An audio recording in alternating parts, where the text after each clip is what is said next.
হাস্যকর সংসদে আমরা একটি বিষয় দেখলাম যে এক সংসদ সদস্য যাকে মঙ্গা মাসুদ হান্নান নামে সবাই চিনে, সে মঙ্গা হান্নান সংসদে দাঁড়িয়ে বলেছে যে ৭২-এর সংবিধান মানে না।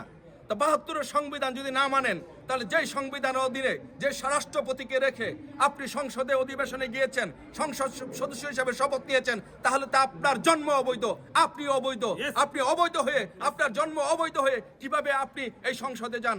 আপনি আপনার এই কথা আপনি প্রত্যাখ্যান করতে হবে।